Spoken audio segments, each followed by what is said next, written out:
Hello everyone. Today we will discuss about constructor and destructor in C++. Constructors are generally used to initialize the data members of an object, or we can say that to initialize the object. And destructors are used to free the memory assigned to the object after when the objects are no longer in use, right? Now what is constructor? Constructor का पहले syntax अगर हम देखें तो class name इसको colour कर लेते हैं एक minute. This is class name. जो हम क्लास का नाम रखते हैं ना, वही नेम, उसी नेम से हम एक फंक्शन बनाते हैं क्लास के अंदर, मेंबर फंक्शन सेम नेम से as the name of class. उसको हम कंस्ट्रक्टर कहते हैं और उसका कोई आर्ग्यूमेंट नहीं है. उसके अंदर हम कुछ ऐसे स्टेटमेंट्स लिखते हैं ताकि हम डेटा मेंबर्स को इनिशियलाइज कर पाए. This is the syntax of you can say constructor. Now होता क्या है constructor? Every object created would have a copy of member data which needs to be initialized before using it to avoid any garbage value. ये हमें पता है कि जब भी हम प्रोग्रामिंग करते हैं तो गार्बेज वैल्यू को रिमूव करने के लिए we have to initialize the data members, we have to initialize the variables at the time of declaration. So similarly in case of classes, when we create an object, at that time all the data members should be initialized to some specific value, to some initial value, to avoid any garbage value, right? Then C++ allows objects to initialize themselves as and when they are created. This automatic initialization can be performed with the help of constructor. जब भी हम object बनाते हैं तो C++ में क्या होता है कि ऑटोमेटिकली डिफॉल्ट कंस्ट्रक्टर कॉल हो जाता है और उसके हेल्प से हमारे जो डेटा मेंबर्स हैं उस क्लास के वो इनिशियलाइज हो जाते हैं. नाउ कंस्ट्रक्टर होता क्या है? Constructor is a special function that is, दो प्रॉपर्टीज हमें ध्यान में रखनी है. एक तो एक member of a class has the same name as that of name of the class, has the same name as that of name of the class. Class जैसे हमने आइटम बनाई तो आइटम क्लास का नाम है, कंस्ट्रक्टर का जो name होगा वो भी आइटम ही होगा. सेकंड क्या कहता है? It will be called automatically when object of the class is created. ये दो चीजें हमें हमेशा ध्यान रखनी है कि एक तो कंस्ट्रक्टर का नाम क्या होगा जो हमारी क्लास का नेम है, और constructor will be called automatically when an object of that class is will be created या is created. In general, constructors are used to initialization, used to initialize the variables only, and they cannot be used by for reading or writing the data. वैसे तो हम constructor के अंदर कुछ भी लिखें वो सब एग्जीक्यूट होगा, बट लॉजिकली अगर हमें कंस्ट्रक्टर को सही ढंग से इंप्लीमेंट करना है तो हमें उसके अंदर केवल और केवल इनिशियलाइजेशन वाली स्टेटमेंट्स ही रखनी है. If no constructor are declared for a class, compiler invoke its own constructor. Compiler क्या करेगा? अपना खुद का कंस्ट्रक्टर इन्वोक करेगा. If a constructor is declared for a class, initialization of class is mandatory. Right? अगर तो क्लास में constructor बना हुआ है तो वो जब भी हम ऑब्जेक्ट कॉल करेंगे तो वो कॉल हो जाएगा और डेटा मेंबर्स जो है वो इनिशियलाइज हो जाएंगे. जो कंस्ट्रक्टर के अंदर हमने स्टेटमेंट्स लिखी हैं उनकी हेल्प से वो डेटा मेंबर्स इनिशियलाइज हो जाएंगे. Now this is a simple program of constructor. Time class हम कर चुके हैं. टाइम क्लास में दो वेरिएबल्स हमने डिफाइन किए थे, यहां पर भी वही दो वेरिएबल्स हैं, आवर्स एंड मिनट्स, राइट? ये जो चीज है ये हमने एक्स्ट्रा लिखी है यहां पर. This is what the constructor is. Time, name of class क्या था? हमारा टाइम था. हमने कंस्ट्रक्टर का नाम भी लिखा टाइम और दो ब्रैकेट्स. इनिशियलाइजेशन स्टेटमेंट क्या लिखी हमने? Hours is equal to minutes is equal to 0. क्यों? क्योंकि ये दोनों इंटीजर टाइप के हैं इसलिए हमने उनको 0 से असाइन कर दिया to avoid any garbage value. तो कंस्ट्रक्टर का मेन फंक्शन क्या है? इनिशियलाइजेशन. तो हमने उनको इनिशियलाइज कर दिया सम इनिशियल वैल्यू 0 से. This is how we can define a default constructor in a class. Now get time हमने पहले भी लिखा था, फंक्शन या accept लिखा होगा हमने. इंटीजर आवर मिनट्स, आवर की वैल्यू h की वैल्यू आवर्स को चली जाएगी, मिनट m की वैल्यू मिनट्स को चली जाएगी.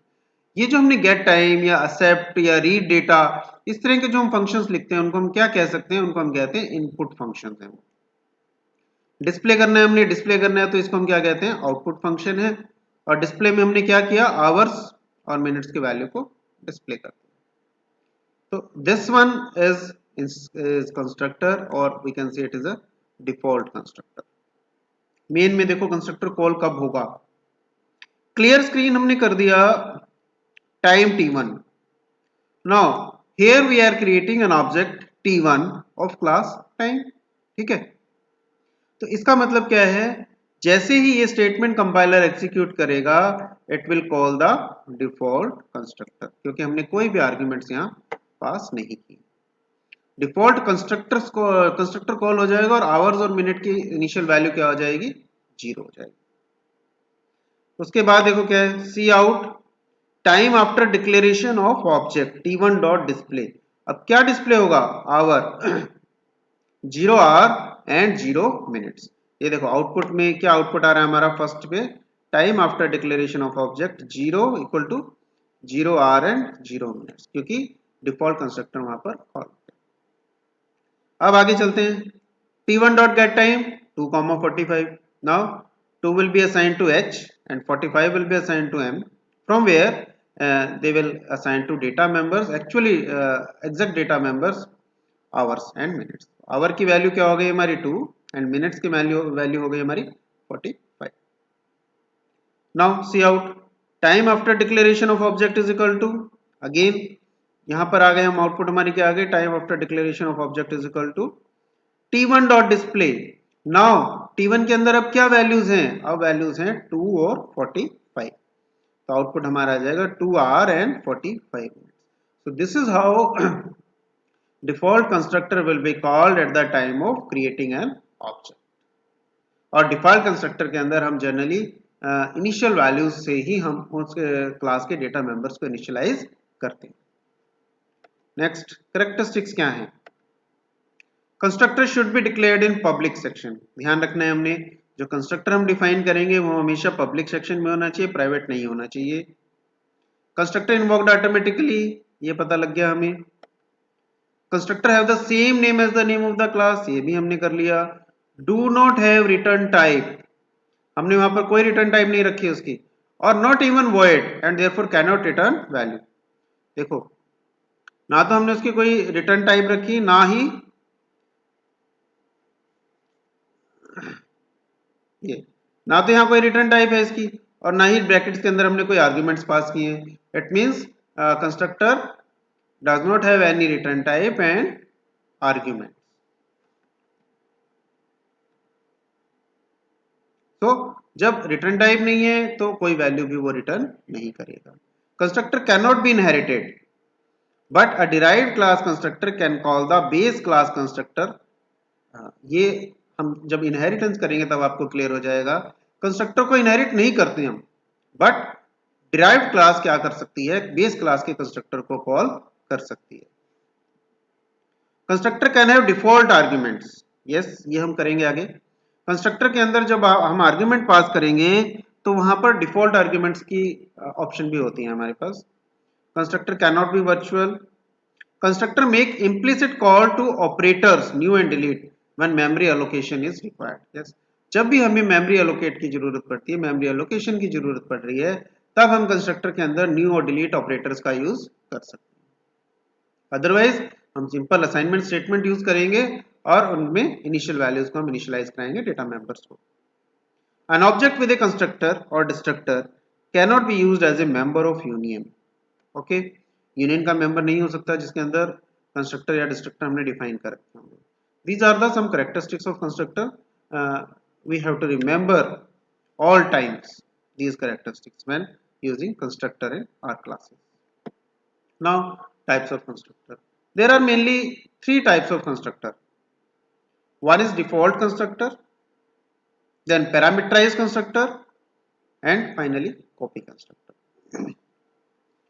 डिफॉल्ट कंस्ट्रक्टर हमने कर लिया है, कोई आर्ग्यूमेंट हम पास नहीं कर रहे। पैरामीटराइज में हम आर्ग्यूमेंट्स पास करेंगे और कॉपी कंस्ट्रक्टर में हम उसी क्लास का ऑब्जेक्ट पास करेंगे। होते क्या है ये, वन बाय वन हम करते हैं इनको। Default constructor will not take any argument, yes ये हम देख चुके हैं, and suppose to initialise data members to their initial value default values. For example अगर इंटीजर है तो डिफॉल्ट वैल्यू 0 होती है, फ्लोट है तो 0.0 हो गया, करेक्टर है तो हम नल असाइन कर सकते हैं उसको। It will be called automatically when objects are created, yes. For example, time constructor in previous example, ये हम कर चुके हैं। टाइम कंस्ट्रक्टर हमने बनाया और इनिशियल वैल्यू दोनों वेरिएबल्स हमारे क्या थे, डाटा मेंबर्स इंटीजर थे, तो हमने दोनों को 0 से असाइन कर दिया।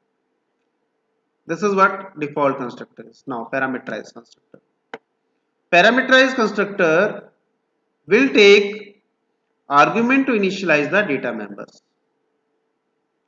To initialize data members of a class to some initial value at the time of creation of object, these initial values should be passed to the constructor at the time of creation of the object.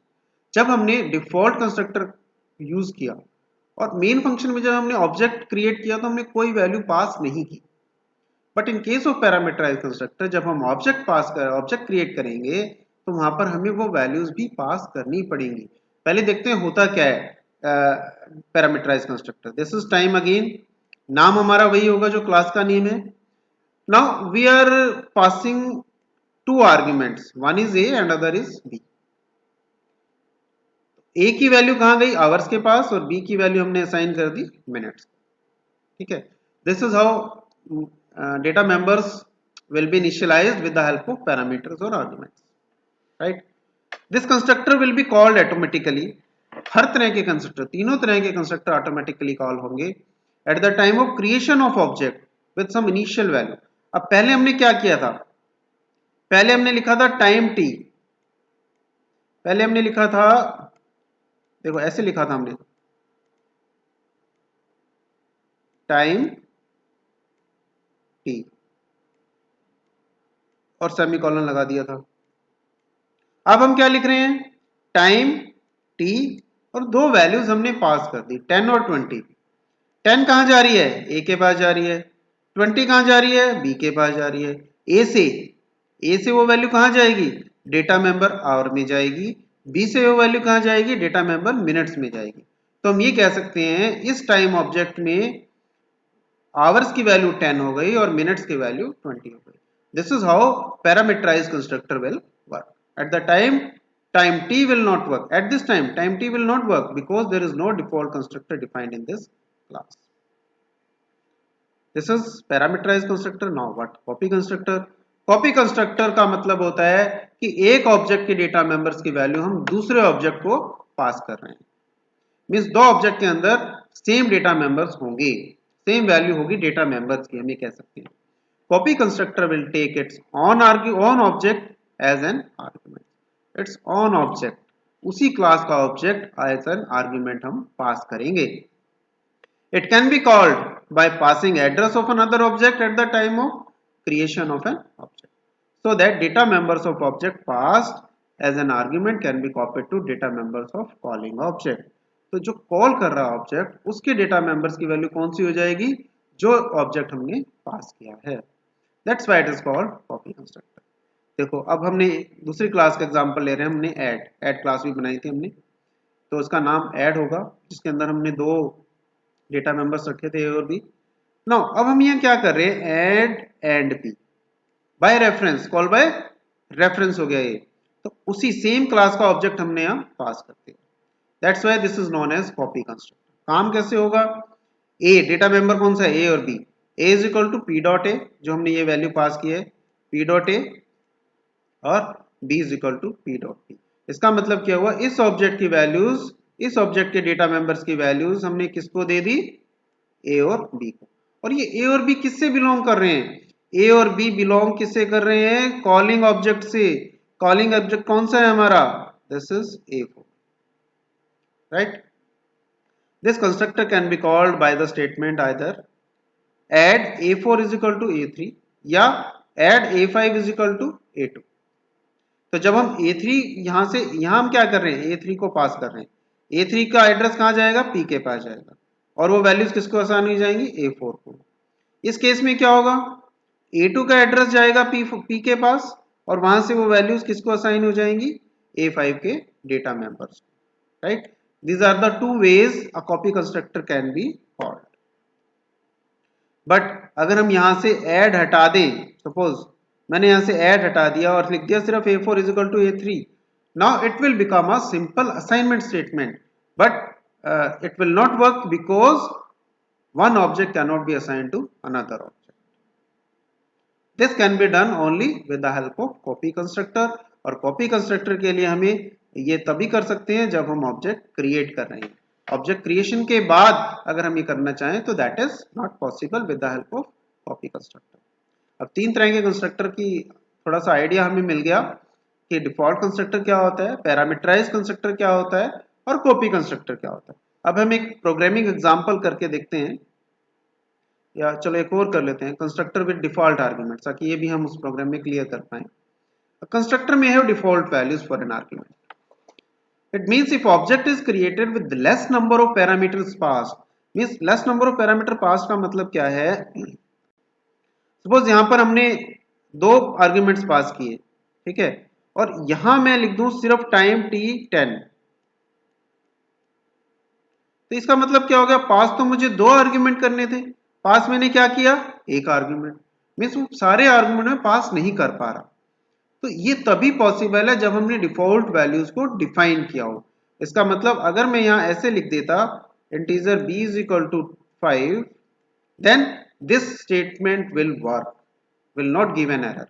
क्यों, तो अब क्या होगा, a की value 10 हो जाती है हमारी, और b की हमने पास नहीं की, इसलिए वो डिफॉल्ट वैल्यू 5 ले लेता। बट अगर हमने b is equal to 5 नहीं लिखा तो this statement time t10 will not work। So this is what the default argument is। In case of add statement, add function देखो क्या कर रहा है, x without default value but y having default value।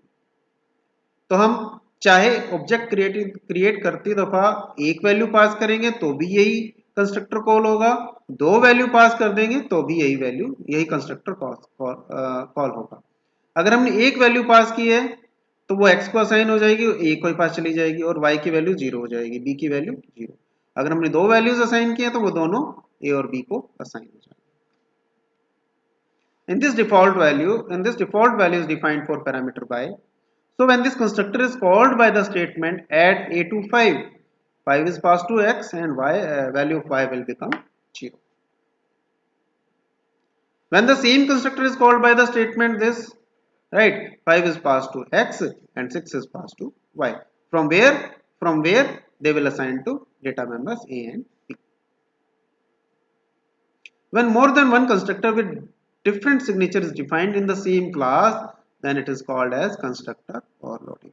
हमने default constructor भी बना दिया, हमने पैरामीटराइज कंस्ट्रक्टर भी बना दिया, हमने कॉपी कंस्ट्रक्टर भी बना दिया। एक ही प्रोग्राम में अगर हमने तीनों तरह के कंस्ट्रक्टर बना दिए, then it is called as constructor overloading। When the same program, same class has more than one constructor, then it is called constructor overloading। Now types of constructor के लिए ये प्रोग्राम हमारा जो तीन हमने अभी डिस्कस किए वो तीनों हैं इसके अंदर। देखो सबसे पहले हमने क्लास ऐड, दो डेटा मेंबर्स को डिफाइन किया हमने, ए और बी, दोनों क्या है, प्राइवेट हैं बाय डिफॉल्ट। पब्लिक सेक्शन में हमें कंस्ट्रक्टर को डिफाइन करना है, this is first constructor, that is default. This is default value में, डिफॉल्ट कंस्ट्रक्टर में हमने क्या किया, दोनों डेटा मेंबर्स को 0 से इनिशियलाइज कर दिया क्योंकि हमने उनको इंटीजर डिफाइन किया था। Now this is what parameterised constructor. तो इसमें हमने डिफॉल्ट वैल्यू का एग्जांपल भी ले लिया, एक को x है, एक आर्गुमेंट हमारा x है, एक पैरामीटर कह लें हम, एक x है और दूसरा y है, और दूसरे को हमने डिफॉल्ट वैल्यू भी दी हुई है। Third one is our copy constructor, और ऑब्जेक्ट हमने कौन सा पास किया, p dot A is equal to A, p dot B is equal to B, right. और डिस्प्ले से a की वैल्यू डिस्प्ले हो रही है और b की वैल्यू डिस्प्ले हो रही है और सम की वैल्यू भी डिस्प्ले हो रही है। ओके, हमने क्या किया, सम भी कर दिया उन दो वैल्यूज का। So this is our class having three types of constructor. One is default constructor, second is parameterized constructor, and third is copy constructor। अब इसका मेन फंक्शन हम देखते हैं कैसे काम कर रहा है। CLR SCR, ठीक है, ऐड A1, कौन सा कंस्ट्रक्टर कॉल होगा? Default constructor will B and value will be assigned 0 0। Object A1 without argument, default constructor call हो गया। A1 डॉट डिस्प्ले, देखो क्या आउटपुट आई हमारी, A0 B0 और सम की वैल्यू भी 0। सेकंड में हमने क्या किया, A25, अब हमने डिफॉल्ट वैल्यू को यूज करना चाहा, ठीक है, तो A की वैल्यू क्या हो गई 5 और B की वैल्यू क्या हो जाएगी 0, that is default value. Default value हमने क्या लिया, 0 ही लिया क्या? Yes, y is equal to 0 है ना डिफॉल्ट वैल्यू, तो 0 है तो 0 हो जाएगी। तो अब क्या होगा, A की वैल्यू, A डेटा मेंबर की वैल्यू 5 हो गई और B डेटा मेंबर की वैल्यू क्या हो जाएगी 0। Parameterise constructor will be called. तो जब हम A2 डॉट डिस्प्ले करेंगे तो क्या आएगा output, A is equal to 5 and B is equal to 0, sum क्या हो गया 5 हो गया, ठीक है। थर्ड टाइप हम क्या कर रहे हैं, अब हमने दोनों पैरामीटर पास कर दिए, यहां पर भी पैरामीटराइज कंस्ट्रक्टर ही कॉल होगा, ठीक है। तो अब क्या करेंगे, A की वैल्यू अब क्या हो गई 5 और B की वैल्यू हो गई 6, तो आउटपुट हमारा क्या आएगा 11। देखो थर्ड केस में क्या आउटपुट आ रहा है हमारा, थर्ड केस में हमारा आउटपुट आ रहा है A is equal to 5, B is equal to 6, sum is equal to 11। Now copy constructor is called, add A4 is equal to A3। A3 के जो हमने ऑब्जेक्ट्स क्रिएट किए थे क्या थी A3 की वैल्यू 5 और 6, A3 की वैल्यू कहां जाएगी, अब देखो A3 की वैल्यू अब कहां जाएगी, यहां पर P के पास। तो P डॉट ए क्या है 5, A को 5 मिल गया, P डॉट B क्या है 6, B को 6 मिल गया। ये A और B किसके हैं, ये A और B हैं A4 के, कॉलिंग ऑब्जेक्ट के, कॉलिंग ऑब्जेक्ट हमारा A4। तो A4 में भी सेम आउटपुट आएगा हमारा इस केस में, देखो A is equal to 5, B is equal to 6, sum is equal to 11। Now one more way of calling copy constructor, add A5 A2, right. अब A2 के पैरामीटर्स, A2 के डेटा मेंबर्स कहां जाएंगे P के पास, और P से वो कहां जाएंगे A5 के पास। तो A2 के मेंबर्स क्या थे हमारे 5 और 0, देखो A की वैल्यू 5, B की value 0, sum is equal to 5। This is how main constructors are called automatically in main function, right. Now destructor क्या होता है, देखो destructor performs work which is reverse of constructor. Constructor क्या करता है, data members को initialise करता है, और डिस्ट्रक्टर क्या करता है, जो मेमोरी डेटा मेंबर्स को अलोकेट की गई उस मेमोरी को फ्री कराता है। Destructor used to destroy the object, और we can say that free the memory occupied, by the object when object is no longer in use, goes out of scope। जैसे हम last bracket लगाएंगे अपने programme की, या हमने कोई block बंद किया, तो उसी टाइम पे वो पर्टिकुलर ऑब्जेक्ट वहां से आउट ऑफ स्कोप हो जाता है, उसी टाइम पे उसका डिस्ट्रक्टर अपने आप कॉल हो जाएगा, automatically called. Destructor have the same name, अब इसकी प्रॉपर्टीज क्या है, डिस्ट्रक्टर का भी नाम वही होगा जो क्लास का नेम है, बट डिस्ट्रक्टर के क्लास के नेम के आगे हम एक साइन यूज करते हैं जिसको हम कहते हैं tilde sign, this is tilde sign, वो हम यूज करेंगे। ये नीचे एग्जांपल दिया हुआ मैंने, देखो क्लास नेम और इसके आगे हमने ये साइन यूज कर दिया। जिस क्लास नेम के आगे फंक्शन, ऐसा फंक्शन क्लास नेम का है जिसके आगे टिल्ड साइन लगा हुआ है, वो डिस्ट्रक्टर होता है हमेशा, और करली ब्रेसेस और ending braces. Destructor never takes argument, same, no return value. Compiler invokes destructor implicitly when the object goes out of scope to free the memory। It can be invoked explicitly। वैसे तो compiler अपने आप call करता है destructor को, but अगर हम चाहें फोर्सफुली भी उसको हम अपने खुद भी हम उसको कॉल कर सकते हैं अपने प्रोग्राम में। Overloading of destructor is not possible, एक ही डिस्ट्रक्टर होगा हमारे प्रोग्राम में। If new operator is use to, yes, अगर कंस्ट्रक्टर के अंदर हमने कोई न्यू ऑपरेटर यूज किया है तो डिस्ट्रक्टर में हम डिलीट ऑपरेटर की हेल्प से उस मेमोरी को फ्री करेंगे। Objects of the class will be destroyed in the reverse order of creation. ये एक बहुत इंपॉर्टेंट पॉइंट है, हमें ध्यान में रखना है। जिस ऑर्डर में ऑब्जेक्ट्स क्रिएट हो रहे हैं उससे रिवर्स ऑर्डर में वो डिस्ट्रॉय होते हैं हमेशा। अभी इसका एग्जांपल हम देखेंगे। टू कॉल एक्सप्लिसिटली, अगर हमें खुद डिस्ट्रक्टर को कॉल करना है तो object dot class name scope resolution operator का हम यूज करेंगे और डिस्ट्रक्टर का नेम यूज करेंगे। This is a function of destructor, इसे ध्यान से देखेंगे हम। Hash include iostream H class test हो गया। इंटीजर स्टैटिक काउंट, एक हमने काउंट नाम का डेटा मेंबर लिया जो इंटीजर टाइप का है और स्टैटिक है। एक हमने सिंपल डेटा मेंबर ले लिया value. This is constructor and this is destructor. हमने केवल दो ही चीजें इस क्लास में डिफाइन की। कंस्ट्रक्टर में काउंट प्लस प्लस है, ऑब्जेक्ट ऐड हो रहे हैं, जैसे हम जितने ऑब्जेक्ट बनाएंगे काउंट की वैल्यू उतनी हो जाएगी हमारी। ऑब्जेक्ट क्रिएटेड नंबर, काउंट की जो वैल्यू 1 है तो 1 आ जाएगा, सेकंड ऑब्जेक्ट बनाएंगे तो 2 आ जाएगा, थर्ड बनाएंगे तो 3 आ जाएगा और फाइनल वैल्यू इसमें आ जाएगी। डिस्ट्रक्टर में हमने किया cout object destroyed value. Value वही होगी जो वो ऑब्जेक्ट ही है, क्योंकि ये स्टैटिक नहीं है, ये हर एक ऑब्जेक्ट के लिए अलग रहेगा। अलग रहेगा तो काउंट की वैल्यू 1 है तो ऑब्जेक्ट 1 की 1 रहेगी, 2 है तो 2 रहेगी। But this count will increase every time when an object is created because of static in nature, right.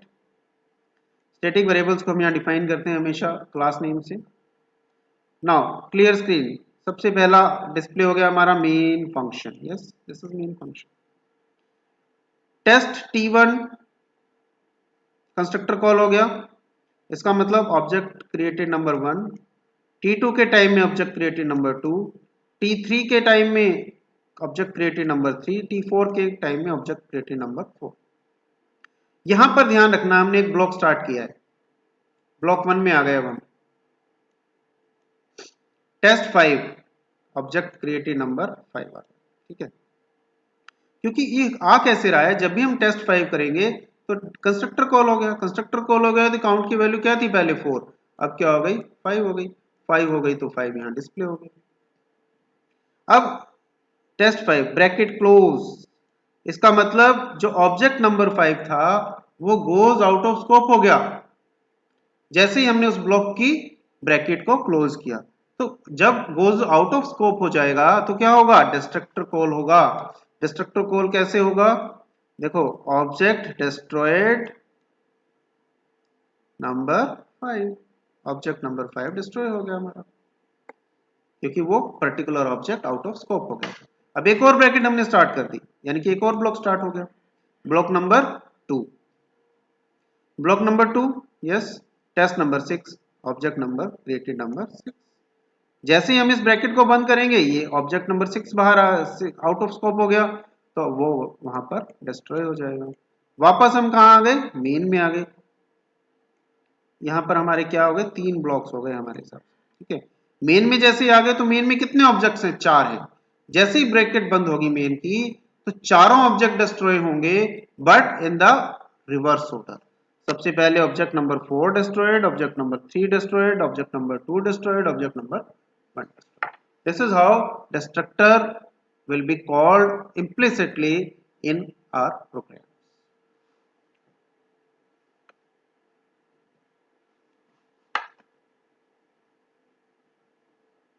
ना डायनेमिक कंस्ट्रक्टर क्या होता है, इसका एक बार मैं प्रोग्राम आपको रन करके दिखाऊंगा और एक पहले डायनेमिक कंस्ट्रक्टर कर लेते हैं, फिर दोनों प्रोग्राम्स को हम रन करके देखेंगे।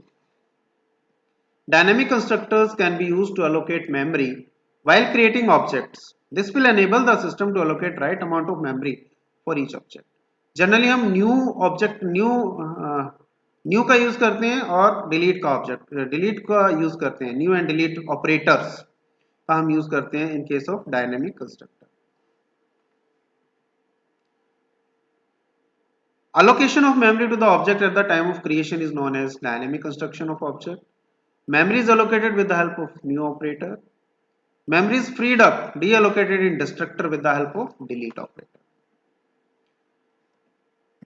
अब ये एक एग्जांपल है डायनामिक कंस्ट्रक्टर का, इसको बड़े ध्यान से समझना है हमने। 3 हमने इसके अंदर फाइल्स इंक्लूड की हैं, iostream.h, conio.h and string.h। Class हमने क्या बनाई, स्ट्रिंग। स्ट्रिंग क्लास हमने बनाई, ये पूरी की पूरी क्लास हमारी क्या है, स्ट्रिंग। इसके अंदर एक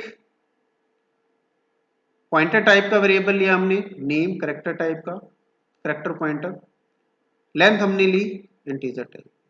मीन्स हम क्या कर रहे हैं, एक नाम एंटर कराएंगे और उसकी लेंथ लेंथ में आ जाएगी, नेम है नेम में आ जाएगा, लेंथ लेंथ में आ जाएगा। पब्लिक में string. Default constructor, default constructor में इनिशियल वैल्यू देनी होती है हमने, लेंथ 0 है, इसका मतलब लेंथ 0 है तो name is equal to new character length +1। +1 हम इसलिए देते हैं, हमें ध्यान में रखना है जब भी हम करेक्टर स्ट्रिंग पॉइंटर की बात कर रहे हैं, स्ट्रिंग की बात कर रहे हैं, तो /0 उसका एक टर्मिनेटिंग करेक्टर हमेशा स्ट्रिंग के एंड में ऐड होता है। This is known as string terminator. तो उसकी उस मेमोरी के लिए भी हमें +1 हमेशा करना पड़ता है, right. This is parameterise constructor हो गया, ये एक एरे करेक्टर टाइप का पॉइंटर वेरिएबल हमने एंटर करा दिया। Now length is equal to string length S. देखो अब ये जो एस है, सपोज मैंने यहां से ले लेता हूं, यहां मैंने लिखा character star string name 1 first. First में क्या है, फर्स्ट में हमने क्या लिखा हुआ है, अमित लिखा हुआ है। तो फर्स्ट में अमित, यहां क्या आ गया इसमें, ये जो फर्स्ट का अमित था ये कहां आ जाएगा हमारे पास, एस में आ जाएगा। तो इसकी लेंथ कितनी हो गई, 4। स्ट्रिंग लेंथ से 4 आएगा। नेम न्यू कैर लेंथ +1, तो नेम को कितनी मेमोरी असाइन हुई, 5 करेक्टर के इक्विवेलेंट। स्ट्रिंग कॉपी से कॉपी कर देंगे हम इस नेम में, ये जो नेम है, नेम मीन्स नेम 1 का जो नेम होगा, जो डेटा मेंबर है उसके अंदर एस की वैल्यू आ जाएगी, यानी कि अमित आ जाएगा। यानी कि जो नेम 1 ऑब्जेक्ट हमारा बना स्ट्रिंग का, उसका डेटा मेंबर नेम क्या हो गया, अमित हो गया, और उसमें लेंथ क्या हो गई, 5 हो गई। ठीक है, तो यहां हम क्या लिखेंगे, नेम में अमित हो गया और उसकी लेंथ हो गई 5।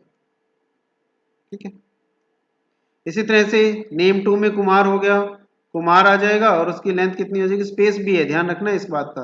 1 2 3 4 5 6, 6 + 1 7, 7 हो गया और कुमार हो गया वहां पर। ठीक है, नेम 3 बंसल, नेम 3 बंसल है। ठीक है, तो बंसल चला जाएगा डायरेक्ट, हमने अब ऑब्जेक्ट वेरिएबल नहीं लिया, सीधा बंसल डाल दिया। 1 2 3 4 5 6, इसकी भी लेंथ क्या हो जाएगी, 6 7 हो जाएगी, सॉरी 1 प्लस ऐड कर रहे हैं 7 हो जाएगा, यहाँ बंसल हो जाएगा।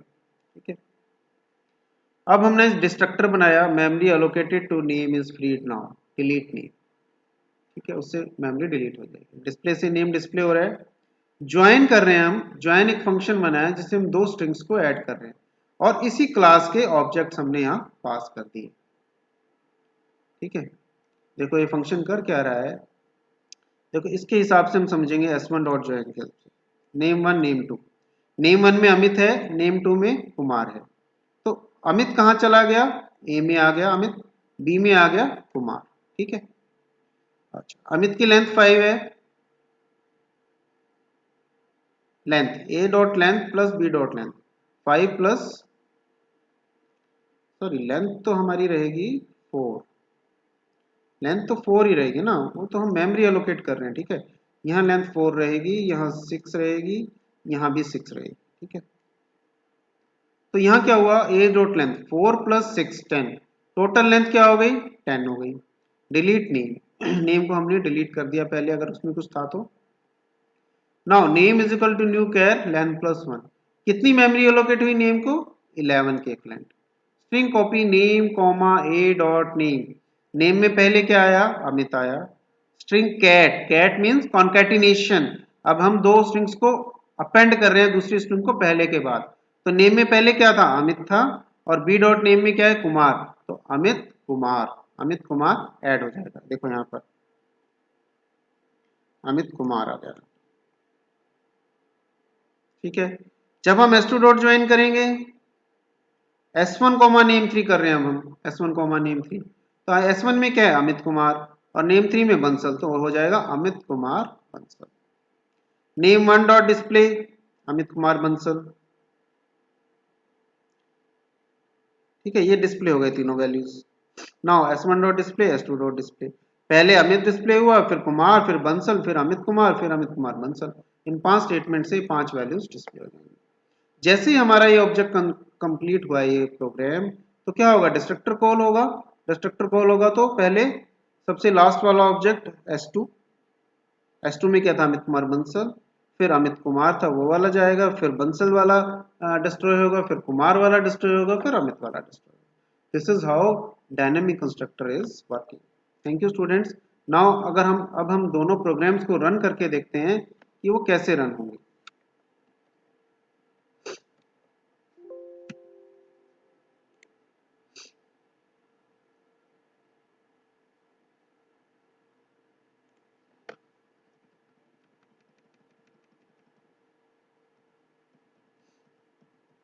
पहले तो हम डिस्ट्रक्टर वाला प्रोग्राम बना के देखते हैं क्या चल रहा है वो, या हम पहले स्ट्रिंग वाला देख लेते हैं। स्ट्रिंग वाले से हमें दोनों चीजें क्लियर हो जाएगी। चलो डिस्ट्रक्टर,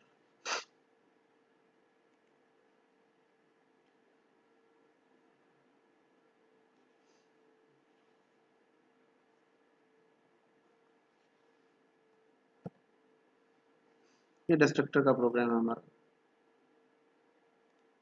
सेम प्रोग्राम मैंने यहाँ लिखा हुआ है, static point count test test.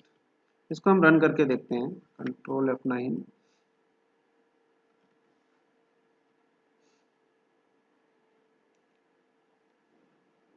Result हमें डिस्प्ले नहीं हुआ, तो हम क्या करेंगे रिजल्ट डिस्प्ले के लिए, ऑल्ट F5। देखो सबसे पहले ऑब्जेक्ट 1 2 3 4 क्रिएट हुआ, फिर ब्लॉक 1 में आ गए हम। दिस इज ऑब्जेक्ट 1 क्रिएट हुआ, फिर 2 फिर 3 फिर 4, फिर ब्लॉक 1 में आ गए, फिर ऑब्जेक्ट 5 क्रिएट हो गया हमारा। ठीक है, जब हम इस ब्लॉक से बाहर जा रहे हैं तो 5 हमारा ऑब्जेक्ट डिस्ट्रॉय हो रहा है। फिर ब्लॉक 2 में आ गए, ब्लॉक 2 में आ गए तो ऑब्जेक्ट हमारा नंबर 6 क्रिएट हो गया। ऑब्जेक्ट 6 क्रिएट हो गया तो जब हम इस ब्लॉक से बाहर जाएंगे तो 6 भी डिस्ट्रॉय हो जाएगा। जब हम मेन में आ गए तो 1 बाय 1, पहले 4th डिस्ट्रॉय, फिर 3 फिर 2 फिर 1, इस तरह से ऑब्जेक्ट्स डिस्ट्रॉय होते रहेंगे। राइट, अब हम स्ट्रिंग वाला फंक्शन करते हैं, स्ट्रिंग वाला प्रोग्राम देखते हैं क्या है। This is string, class string name.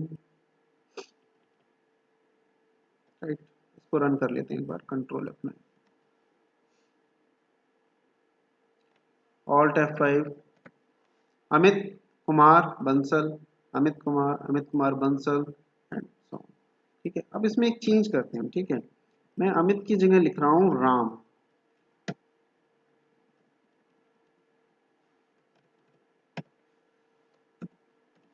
Ram लिखते हैं। अब देखते हैं क्या होता है, कंट्रोल F9,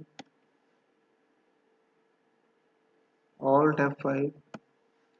अमित की जगह क्या आ गया, पहले राम आ गया, फिर कुमार, फिर बंसल, फिर राम कुमार आया, फिर राम कुमार बंसल आ गया। देन सबसे बाद वाला ऑब्जेक्ट कौन सा था, राम कुमार बंसल, वो डिस्ट्रॉय हुआ। फिर राम कुमार वाला डिस्प्ले हुआ, फिर बंसल डिस्प्ले हुआ, सॉरी डिस्ट्रॉय हुआ, फिर कुमार डिस्ट्रॉय हुआ, फिर राम डिस्ट्रॉय हुआ। This is how constructor and destructors will work in our program.